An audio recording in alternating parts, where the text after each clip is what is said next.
All right. Hey, everyone. It's good to be back with all of you. Some of you may have seen me in May at the Municon conference. That was a ton of fun. Even though we had some technical issues, but hey, um, before I introduce myself, I'm just gonna begin the presentation. So, like Ann said, feel free to drop some things in the chat if you have any questions. I'll be sure to get to it. And I know that we have, I don't know, close to an hour. Hopefully we won't go that long, but we'll go at a nice pace, hopefully. And I see the chat lighting up already saying slides will be available. Yeah, thanks, Ann. Yes, I'll get them all available. So we're here to talk about accessibility in PowerPoint and Apple Keynote, right? So um, imagine you're trying to do something simple, such as advancing a slide like I'm doing here, or reading a chart, following along with the speaker's points, or reviewing the slide deck afterwards. But the font's too small, the colors blend too much, and a screen reader, assistive technology, only says text box, shape, text box, shape, image. Something that should have been effortless suddenly becomes impossible. So you try to follow along, it didn't work, you gave up. Now imagine that's every presentation that you have to sit through. So the key, right, is access. Give everyone access to what you are presenting. Make sure it's clear, concise, and that it brings clarity to what you're trying to present. And then hopefully, right, everyone will be able to make a connection, much like I'm hoping you're doing right now. I see some of you on other sites. Just kidding. But hopefully you'll make a connection to the content. Okay. Accessibility. All right. A lot of us simply think of vision, right? But it also, and hearing for that matter, but it also has to do with cognition, movement of limbs, the language, right? Their language barriers, and also attention. Okay. So before we dive into the presentation today, let me just tell you a few things about myself. Okay. So I have what's called optic nerve damage. I've never legally driven a motor vehicle. Never throw a baseball at me or a basketball or something like that because I have no depth perception. My vision in my left eye is 20/1600, which I don't use. Right eye is 2200. And again, like I said, I have little to no peripheral vision. When I was back in school, right, in the 60s and 70s, right, I had large print books. So before a class started, I had to have the teacher work with what was called the Industrial Home for the Blind. What a name. Now it's called the Helen Keller Institute. And they had to, create large print books for me to read. And of course, I placed them on that stand. And to participate in class, I had to use a telescope, like it's what we call a golf scope, to see the blackboard. And as a kid, right, in elementary school, junior high, high school, and even college for that matter, it was kind of embarrassing, just being that person. So that's me in a nutshell. All right. I don't want to bore you with it, but the thing that I do every day is I'm a teacher, professor at Clark College. I teach web development and accessibility. I also have taught at Portland State University, and I also work with Harvard University on their CS50 computer science curriculum. And again, I've had an entire career in corporate America and the world of startups, and I'm very, grateful for that entire career because everything and everyone, mostly throughout those jobs, right, has made everything accessible for myself. And at almost 63 years old, I even need more accessibility as I age and as we all age. So this is kind of where I'm sitting now. And you may see on the left there that that's kind of the way you would see maybe some code, computer code on a Zoom call. But when I'm looking at it, right, I'm looking at it much larger, just so you know, okay, just so you know. So that in itself is very helpful. And again, you don't see it, but I see it. Just a point of clarity there. So I don't just teach accessibility, right? I actually live it. So let's talk about Microsoft PowerPoint, right? I think most of us have used Microsoft PowerPoint, and I'll, believe it or not, have a much smaller amount of information on Apple Keynote because Apple Keynote does not provide the accessibility tools that Microsoft does with PowerPoint. I know Apple, right? Everything Apple does is highly accessible, from the phones, the computers, as you just saw, and a lot of other things. But primarily, we'll talk about Microsoft PowerPoint, right? So the Microsoft PowerPoint Accessibility Checker is a built-in tool that scans slides for accessibility issues, helping ensure that presentations are usable by everyone. And yeah, there we're done, right? There's a tool right inside of PowerPoint that's going to help ensure that your presentation is accessible. Well, mostly, or kind of, okay? It's helpful, but in some ways it's limited, right? That's why we're here. We're going to talk about the accessibility tool. We'll talk about what it can do and a whole bunch of other things. It often overlooks color contrast, which is a big issue in presentations, and font size issues. So manual review, right, by you or your team remains critical, okay? So I'm going to switch. I'm on my Mac right now. I'm going to switch into PowerPoint on my PC, which is right here. And what I did is I started with a built-in PowerPoint template, one that Microsoft provides.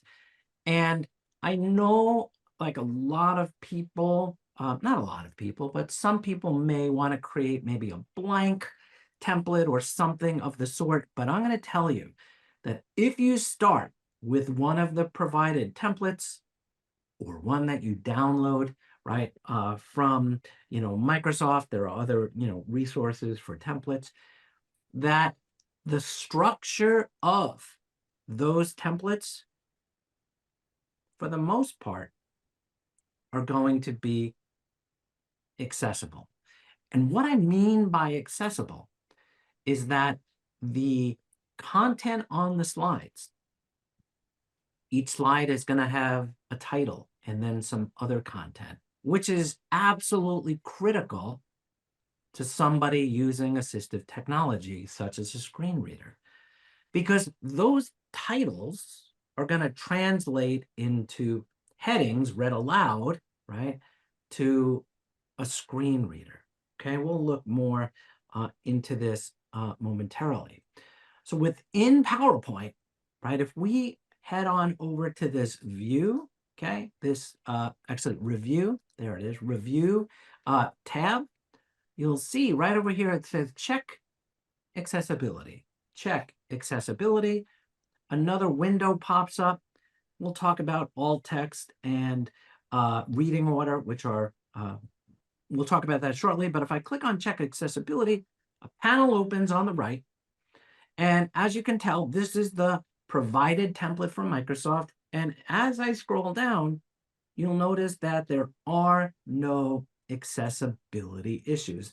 There are a lot of things there. They're a little hard to read. So let me just switch on back here to my slides.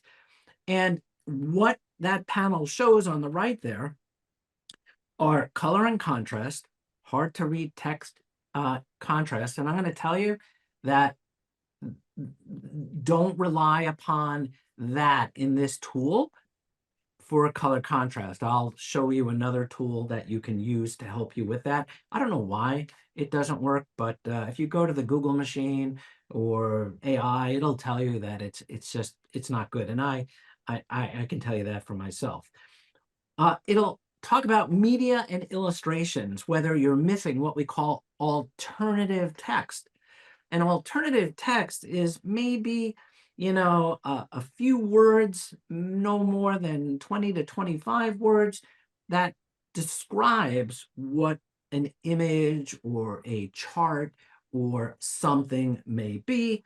And also, if you have embedded videos, maybe you embed a YouTube video, you need to ensure that that video has subtitles or closed captioning. Okay, everyone doing okay so far? My pace okay? Too fast? Too slow? You can just drop something in the chat there if you want. All right, and good so far? Yep, doing good. Let me unmute myself. That helps. Yeah, I do that all the time. All right. Takes it. So the chat says, of course, when I'm presenting, I can't look at the chat, so I'm just going to do that. All right, thanks, Valerie, and thanks, Brian. Good to have you all here. All right, so let me go back and push play. Okay, so then tables, right? Tables. So tables when you embed a table inside of, and I'll show you this inside of PowerPoint. A screen reader is going to attempt to make sense of that table. And the most important thing you need to have in a table are what we call a header row, much like you may do in Excel or other spreadsheets already. So it will know when it communicates with assistive technology that, hey, these are headings like the titles of columns or rows in a spreadsheet. Then you, of course, want to avoid merging cells because that can get really messy because what row and column is it on? So again, when a screen reader is, reading out loud the contents of that spreadsheet, it's going to get a little wacky with merged or split cells for that matters, okay? And I'll talk through these, okay? And then the overall structure, and again, this is in the accessibility tool. It's in that panel that I showed you on the right. It's going to let you know if the title of the slide is missing, which again is the key. Let's say someone with a screen reader you gave them the PowerPoint and they need to navigate through the slides. They're going to go through what you do when you create the slide deck, right? They're going to go through that slide sorter on the left-hand side. And the titles are going to be read aloud as they arrow through those. And if there's no title, right, no proper title on that slide, they're not going to know what slide it is. And just so you know, if you have duplicate slide titles, that's going to be considered an accessibility issue. So is it Accessibility Assistant Part 2 or is it Part 1? So if I just said Accessibility Assistant and then Accessibility Assistant, no good. So you want to give titles to every page. And then we'll talk about the reading order. So the reading order is something that's in PowerPoint. So when you're like moving stuff around, on your slide, doing what I did last night, right? You want to ensure that the reading order is correct because that's the reading order in which, right, the assistive technology is going to read back to the person. So if the reading order is wrong, the delivery of your content may be wrong as well. Well, will be wrong, right? And then I don't know if you know this, and I'll show this, that you can create sections in the slide sorter. That's what I call it.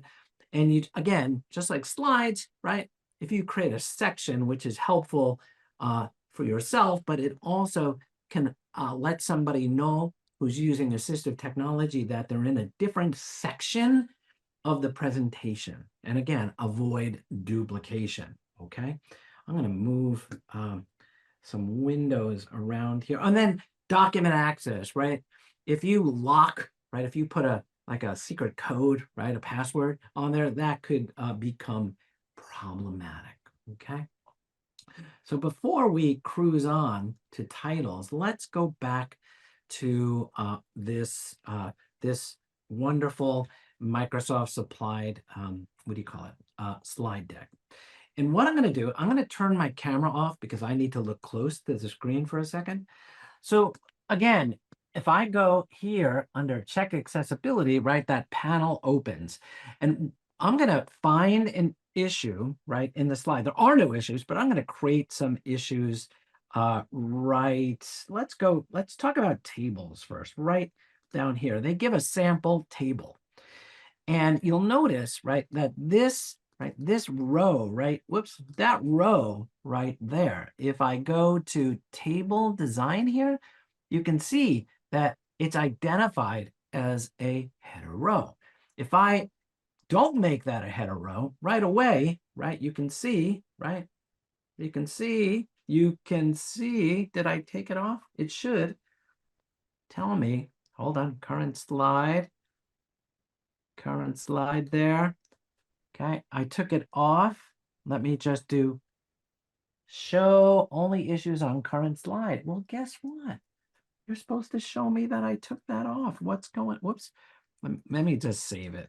Let me just save it here. No, look at that. Guess what? It should, and it was this morning, and it's Techtober, as we said prior to, but it should say right here, tables, missing table header. And I took that off. Hold on, let's just do it again. Table design, header row, turn it off. Of course, right? Anyone ever been in that situation where, everything works before you give a presentation and now, but it should tell me missing table header, okay? So let me just try that. Really? Yeah. Show only issues on current slide. Okay, let's try that again.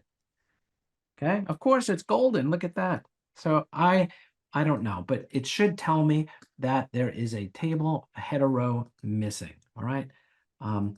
So I don't have a good answer. You know something? Let's just do this. Okay. File, close, file. Let me take that template again. And thanks for your patience. And let me scroll down to this table again. Okay. Let me just move the Zoom windows around. We're doing the dance there. Let me close the accessibility checker here, the reading order. Let's go back here. Come on. Let's go to review. It's a good review anyway. Accessible review. Check accessibility.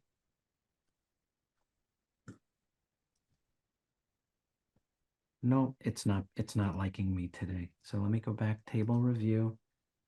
Ah, there we go. Nope. It's not showing it.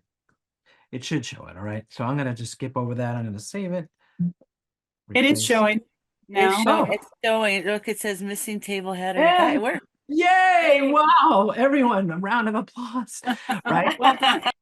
Right? We've all been there. Yeah, always have a backup, right? Always have a backup. So I don't know what I did. Maybe I just need more coffee, but there it is, right? It's telling me, right? And if I put it back, right, it's gonna say it's gone. So yay. Okay, cool, right? So the other thing you want to be careful of, right? As I spoke of, if I go back to, let's go back to accessibility, and then let's go back to reading order pane, right? So notice when you open up the reading order pane, right here on the right-hand side, you see title, and then this text, and you can click on it and highlight it. This is the order in which, right, assistive technology is going to read out loud. So if I do something like this, where I move it down there, and I go back to the accessibility checker, let's go back here, right?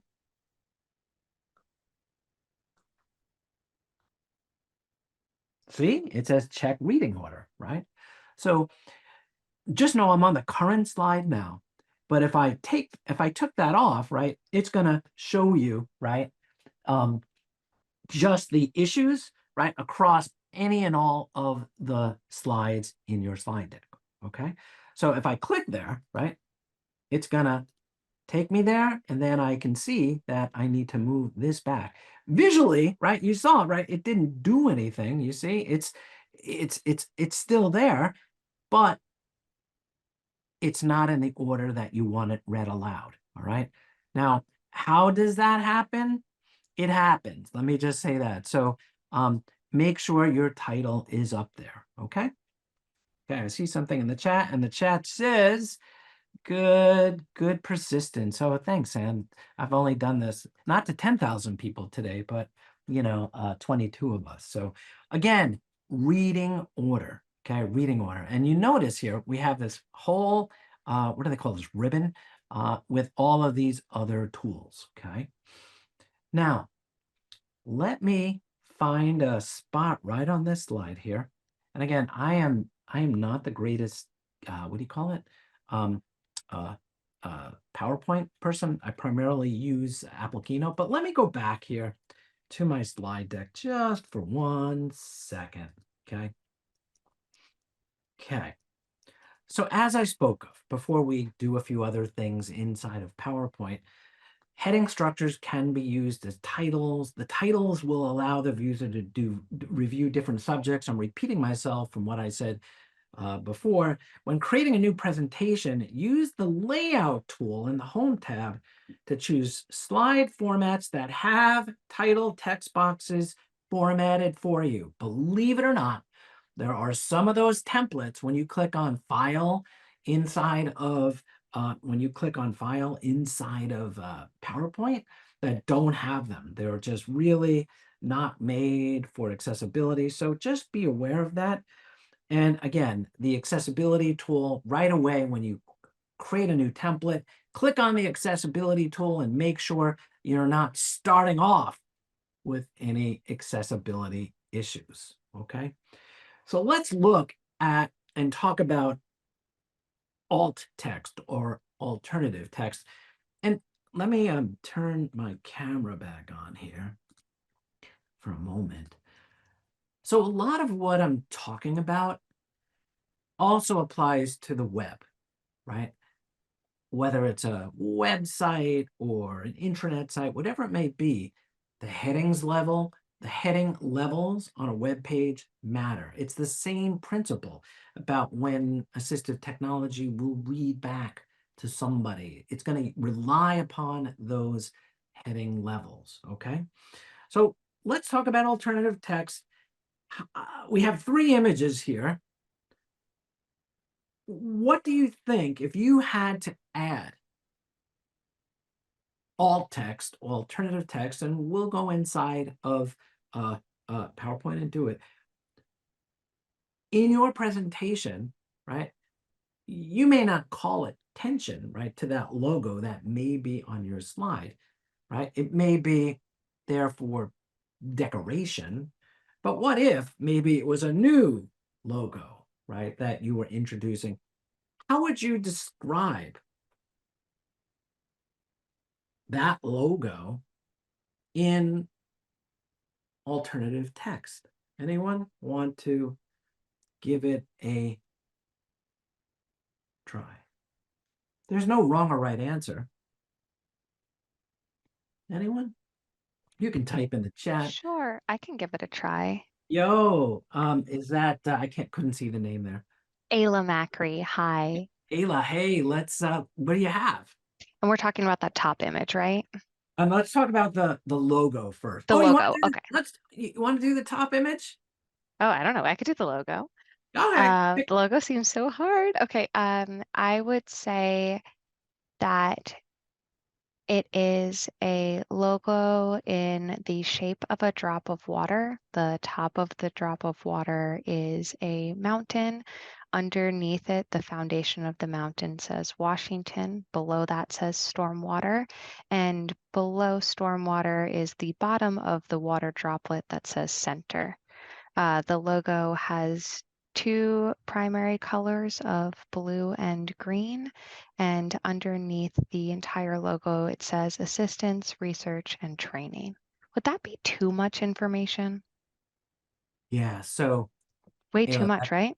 well, guess what? it's like a some people will appreciate that much information, but others may decide to, skip over it, right? Because it is an image, just so you know. There is no hard and fast rule, right? Use as much language as you want, but some assistive technology may cut off at 150 characters. I know, That's right? really good to know. Yeah. Yeah. Okay. So yeah, that was really good. All right. I'll send you a rubber duck. Okay. I'll send you a rubber duck. Okay. Very good. Thank you. Yeah. So we use rubber ducks, just so you know, in coding, because a lot of times when we're trying to figure something out, we talk to ourselves. But in coding, we talk to the rubber duck and say, "Hey, rubber duck, I just trying to do this and I can't do it. What do you think?" And by saying it out loud, you kind of do what we call rubber duck debugging. But I digress.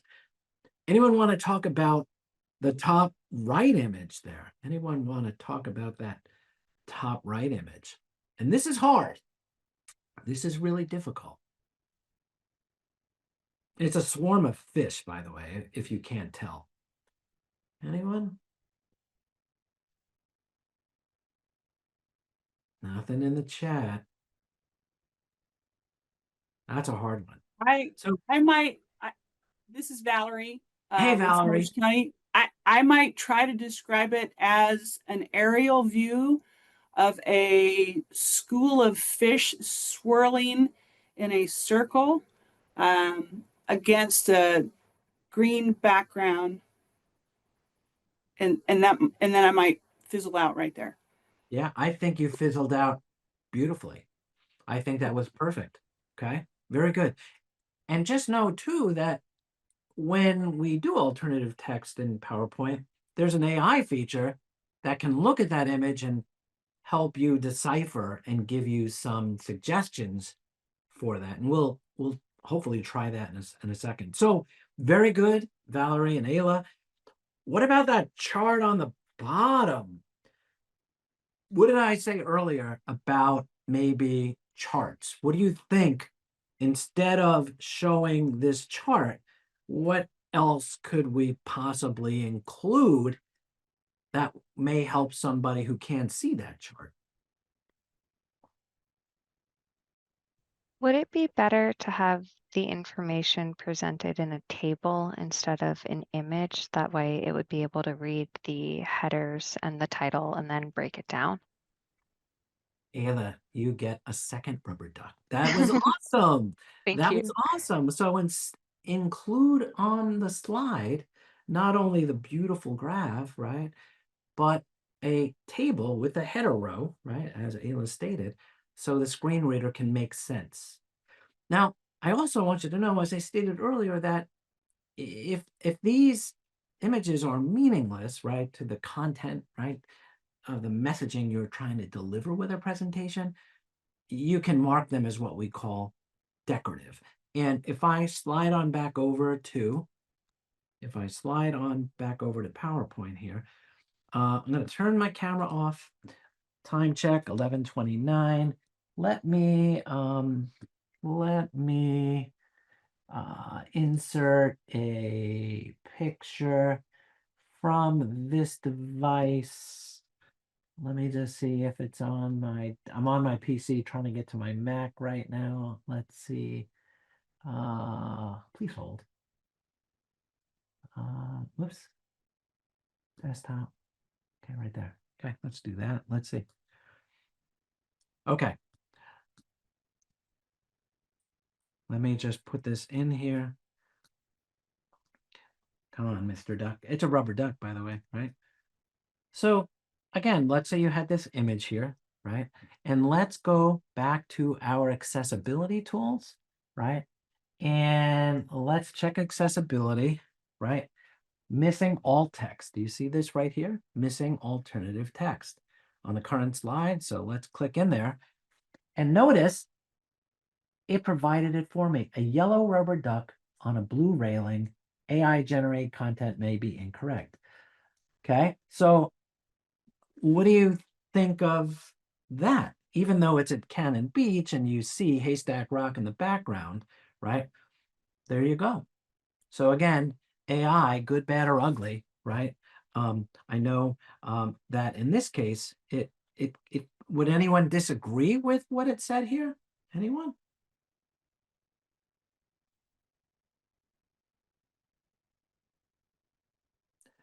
Okay, No. so I'm sorry. No.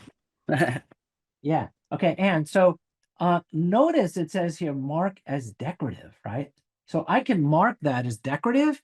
Maybe it's not important to the overall content of the page. Okay. And if I go back to the accessibility tab, and I go back to where are you? Show or reading order pane, you can see here that it's not included in the reading order. Okay. And if I go back to that rubber duck, and I go back to right click. Where are you? Whoops, whoops, whoops. Can't drive.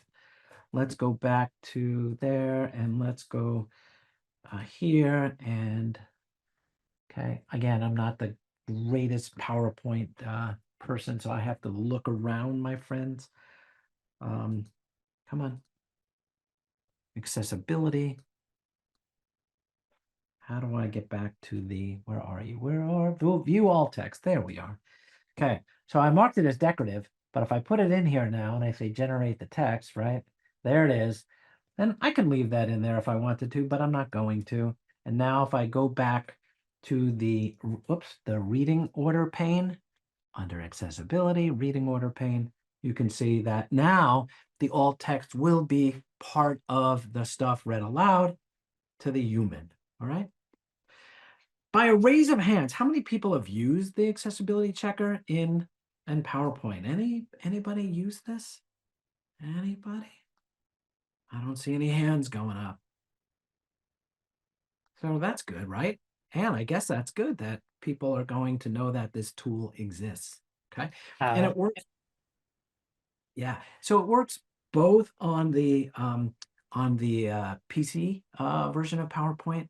And Jennifer says, I will now. And Brian says, I have not, right? All right. So good. Okay, that was from before. So good stuff. All right. Now, it takes a while. And just know that there's accessibility is like, it takes work sometimes, especially with color contrast, right? So if I had made this text right here, if I took that, I need to turn my camera off again. Let me just do this right here. And I took this text, come on, there we go. And I made this text, if I made it like that light blue color, you'll notice on the accessibility checker, right? Oh, check reading order. Oh, that was from before. Okay. But there's no like error given here, right? But you and I both know that that is unreadable. Okay. That is unreadable. So later on in the presentation here, and I know I need, we're at 11:34, I'll give you a link where you can actually check the fact that this color on a white background is not such a good idea. Okay. Back to the chat. The chat says, great tool. I have not, but will now. Valerie said that. All right. So let's head on back. Okay. Let's head on back. And you all did a good job on that. All right. There's a site that I have a link here. Let me see if I can put this in the chat. I apologize for going back and forth. Let me put this in the chat for y'all. Chat. There we go.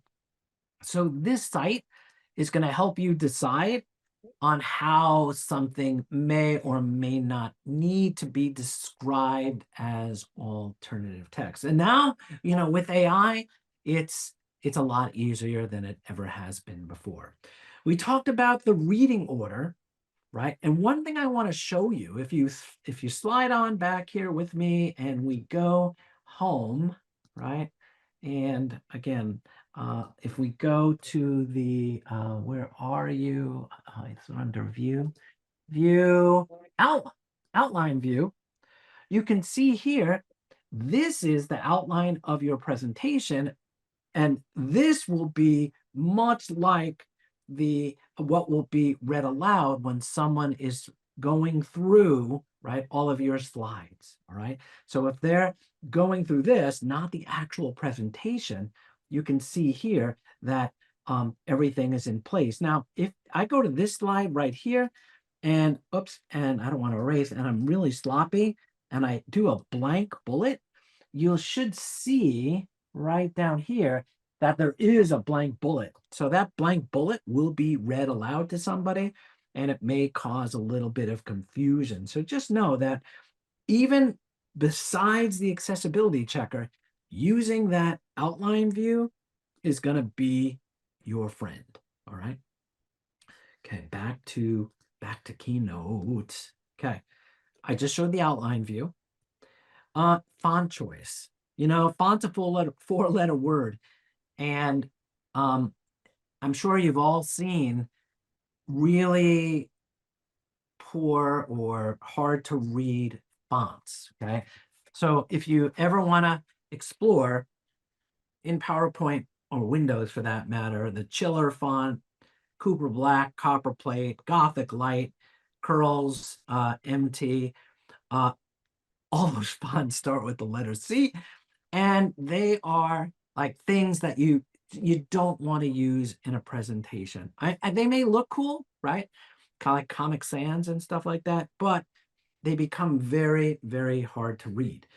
What you're seeing on my slide deck, I don't know if you think it's good, bad, or ugly, but this is a font called Atkinson Hyperlegible.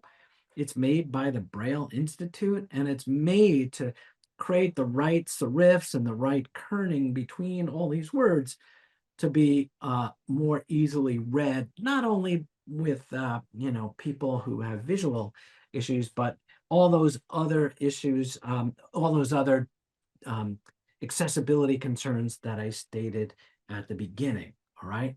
So again, this good font choices, again, at the end there you see Atkinson Hyperlegible, but some of these, Aptos Display, Bondschrift, Gadugi, MS Reference, those are all really good fonts for your presentation, okay? Again, accessibility, getting things, there's no perfection when it comes to accessibility. Again, the dyslexia is the one I wanted to mention, that this Atkinson Hyperlegible font helps people with dyslexia as well, okay? So, yeah. Let's see. Color contrast. We spoke about this before, but there are tools to check color contrast. If I go here, right, if I click there and I go here, you can put in like color values for the foreground and background, and you're going to see what we call a contrast ratio. So having a contrast ratio of 4.5 to 1 is kind of like what you want. And these hex values, you can like look them up, or you can pick the color from the color picker, kind of like you do in PowerPoint. If you don't know what hex colors are, again, you can access them in PowerPoint. But if I change the foreground color, which is the text, let's just make that, I'm going to make this a very light gray like that, okay? And notice that this gray color on a white background only gives us a contrast ratio of 1.39 to 1. But as soon as I maybe make this like a little darker, like so, that's still not good enough for that, really? 1.45 to 1. Foreground, did I get this right? Hold on one second. 1, 2, 3, 4, 5, 6. There we go. So that's literally almost black on white. Okay. So again, a little tool. Let me stick this inside of the chat for you to bookmark. And there you go. So again, there are a lot of color contrast checkers on the web. And I highly encourage you to, you'll get good at it. But like yourselves, I've sat through hundreds or thousands of presentations where people just aren't really giving a dang about color contrast. But now you know that all 22 of you know a little bit more about color contrast. And again, the baseline is 4.5 to 1, right? Thank you. If you can do better than that, Anne, that'll be great. Anne, did you have a question or? That was my question. Perfect. What's that? The 4.5 to 1. Yeah, 4.5 to 1. That's the Thank you. baseline. I expect you can do better. Okay, just so you know, the more contrast, the better. Okay. Shapes. Some of you like to use decorative shapes inside of your presentations, and just know they're not very accessible. Okay, they're not very accessible. It's best to use those text boxes that PowerPoint gives you by default, but unfortunately, they're not. Okay. So just know that you may need to provide additional textual information to support those text shapes, okay? And again, reading order matters, right? When you do things, right, you're going to need to check that reading order pane to make sure everything is groovy, all right? Distribution, right? It would have been nice if I could have sent this PowerPoint to you ahead of time, but it didn't happen. But just know that typically when I work at the college, I always request a copy of the presentation ahead of time, just so I can look at it on my screen and stuff like that. Some people don't like to do it. Maybe it's confidential information, but whatever. All right. There's a book by Stephen Krug. I think it's called "Don't Make Me Think." Right. Should I push the door or should I pull the door, right? That's kind of the premise of "Don't Make Me Think." So people should be able to understand your content the first time they read or hear it. It's a presentation, right? They're there. You're here to listen to me talk, hopefully for the most part, in addition to this background slide, right? This background information. Don't include any stuffy, stilted language. Acronyms, you all know this, right? Emojis, right? People, especially with a lot of AI generated content, there's a ton of M dashes, right? And a ton of emojis. It's like, no, no, no, no, no, no, no. They're not going to easily translate over via assistive technology. Some other things. Centered text on a slide, and I know some of you have done this, right? It's cool, right? But it's very hard to read. People with macular degeneration, right?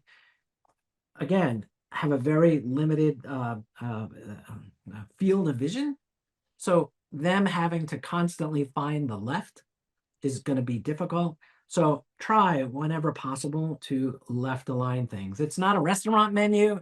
It's not a poem I wrote my wife, right? It's like on a slide, okay? And will the accessibility checker find that? No, it won't, all right? So I know that testing, right, may be difficult, but in my institution, right, we have people who can like test things out, especially things that are done to a wide audience at the college, right? And hopefully through all the presentations that I've given them and our Disability Access Center, that people are starting, right, to just think a little bit more about accessibility. And like most everyone didn't know about the accessibility checker. And I challenge you to go find an old presentation you did and throw it up in the accessibility checker and send me a smoke signal. Let me know what came up. And then again, all like assistive technology that people like myself use, it's kind of like some people may drive Ford, some people may drive a Lexus or a Chevy, right? We all have this preference to like these things in life. And even with assistive technology, they're all not the same, which is unfortunate, right? Because what may work well on one technology may not work so well on another. So Apple Keynote. I'm using Keynote right now, and Apple Keynote has no built-in accessibility tools. It does give you the ability to create a title for a slide, kind of like PowerPoint did, which is great. It allows you to create Mhm. the body, right, of a slide, just like PowerPoint did. But beyond that, it's really lacking. And, I'm an Apple fan person, right? And I just wish that they would, have better tools for accessibility. So, summing things up, every slide needs structure, right? You saw on the reading pane, right? Test with real tools, right? Believe it or not, Mac OS, the Apple Mac OS, has assistive technology built in. Windows has a screen reader. Do some research before you try and use these tools. But just know that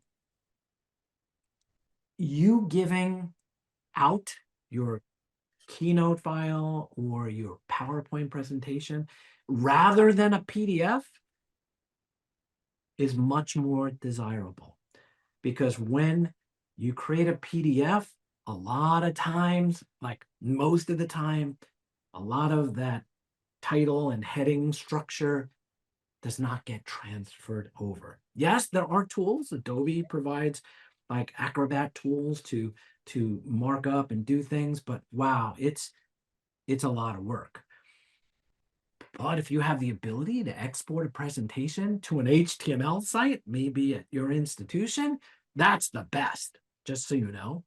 That's even like better than giving them the actual PowerPoint.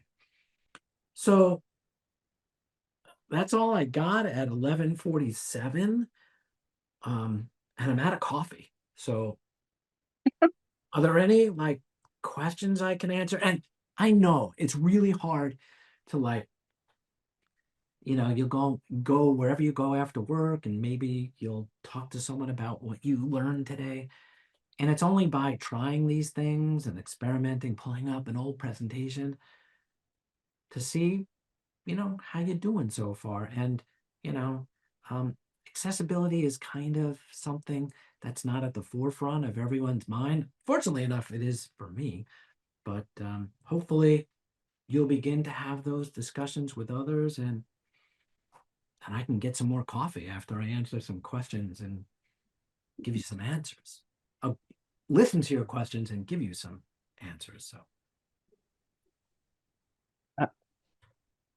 we got a question. Bruce, that was a great presentation. I really appreciate the slow pace and walking us all through it and really sharing the details of it with us, so just telling us. Hey, Valerie has a question. Go ahead, Valerie. Really less a question and just more of a thank you, because as a communications specialist for Snohomish County, I feel like the tools are constantly changing. The best practices and recommendations are always shifting. We're certainly mindful and very interested in removing barriers to our content. And, and there are so many. And, I didn't come up I was taught more of an academic way to write. And then, plain language and plain talk is so important. And thinking about how things might translate to other languages, and then being mindful of screen readers and alt text, and what are the best tools for getting to, to the best results. And I feel like less text and more visuals helps in some cases, but not in others. So this presentation is really helpful, and I really appreciate you sharing, and also making tools available. And I will look forward to turning around and sharing this with others in our communications group, because we can always do better. I know I can always do better. I'm a little Yeah. scared to look at old presentations, actually. Valerie, I appreciate that. And I teach sometimes, well, I've taught 13 different classes at the college, and you can imagine, right? All the material, all the resources, all the sites. And you may have 2 students who use assistive technology, but if you try to create things for everyone, that's the goal, right? You've heard the term universal design, right? So again, just some things to think about, in like the one thing you do, is that Super helpful. Thank you. yeah, Katie. I thought Katie's All hand right. was up. Yeah, it was. It took me a second to remember to unmute. So, I know that you mentioned that PDF, or Adobe does have some tools that you can use, but it is better to do it as a presentation. But my work is primarily creating PDF reports, and so if it's not actually a presentation, are there any other tools that you can think of that you can use for those PDF reports? Or is it mostly going to be what is available through Adobe?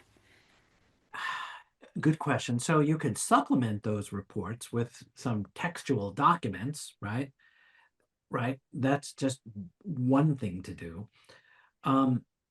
Believe it or not, I think it was Katie, right? Mhm. I have started, and this may not scale well. I use a something called Markdown, Markdown.